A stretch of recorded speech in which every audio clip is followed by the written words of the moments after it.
Am I the a-hole for distancing myself from my stepbrothers after they tried to reach out to me? This is my first post, and honestly, it might be my last. Writing this already feels like tearing open a wound I've worked years to close. But I need clarity. I need peace. I need to know if I'm the villain in this story, just because I finally chose me. I'm Cherry, 19F. I have two much older stepbrothers, both in their late 30s. They each have families now. Wives, kids, stable jobs, and a history of showing up only when it benefited them. Growing up, they were barely present in my life. We didn't argue. We didn't fight. We just didn't exist to each other. They'd call my father only when they wanted something. Money, favors, connections. Never just to say hi. Never to ask how he was doing. Never to check in on me or my mom. They were distant, cold, and transactional, and that's exactly how they treated our family. And even as a child, I noticed. My dad wasn't perfect. I'll admit that. He had his flaws. He smoked too much, he worked too hard, and sometimes he gave too much of himself to people who didn't deserve it. But to me, he was Dad. He held my hand when I cried, taught me how to ride a bike, snuck me chocolates when Mom said no, and gave the best advice when I felt lost. When I was 14, my dad passed away from lung cancer. Watching him fade was like watching the sun set for the last time. Every day, he became smaller, dimmer. And then one day, he was just gone. That grief, it's like a shadow that never fully leaves. It still creeps behind me on quiet nights. His funeral was one of the worst days of my life, and not just because I lost him. My stepbrothers showed up, and their behavior was appalling. One of them cursed at my mother loud enough for everyone to hear.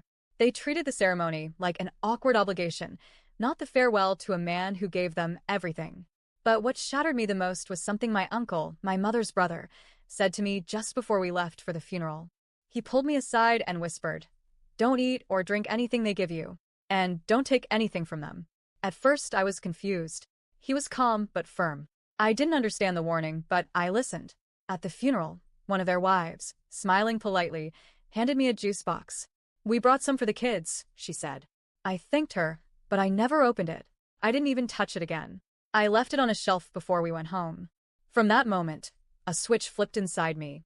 I realized I couldn't trust them. I realized that family isn't about blood. It's about how you're treated when no one is watching. And they had never treated me like family. They barely treated me like a person. For 5 years, I heard nothing from them. No calls. No texts. No birthdays. No, "How are you doing?" when I graduated high school or got accepted into my dream college.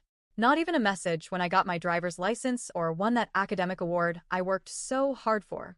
Me and my mom managed on our own. It wasn't easy. I had nights where I cried until I couldn't breathe. I had days where I barely ate. But we survived. We built a quiet, little life with no drama, no manipulation, and no judgment. And now, after 5 years of silence, they're trying to reconnect.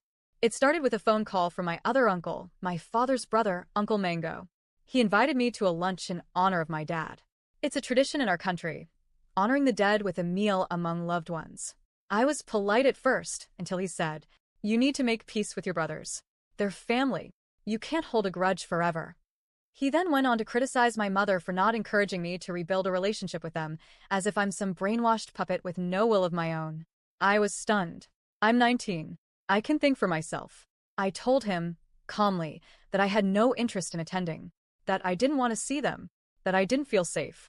But it didn't stop there. Not long after, one of my brothers, let's call him Grapefruit, called me directly. I don't even remember which one. I hadn't heard their voices in so long that it didn't matter anymore. I was honest. I told him I wasn't coming. He stammered, clearly surprised. Maybe he expected me to fall in line. Maybe he thought I was still the scared little girl at the funeral. But I'm not. I said, "Bye," and hung up. You know what's ironic? For 5 years, I felt completely alone. I had nights where I would sit in the dark, trembling, imagining things lurking in the shadows. Fear that something or someone was out to hurt me. I would pray to a God I wasn't sure existed to bring my father back. Just one more hug, one more word. And in all that time, they were nowhere. Now that I'm finding peace, with a good boyfriend, real friends, and a future I'm actually excited for, they suddenly want back in. But I've built something solid, something sacred, and I refuse to let the past crash through and destroy it all again. So, am I the a-hole for saying no? For protecting my peace?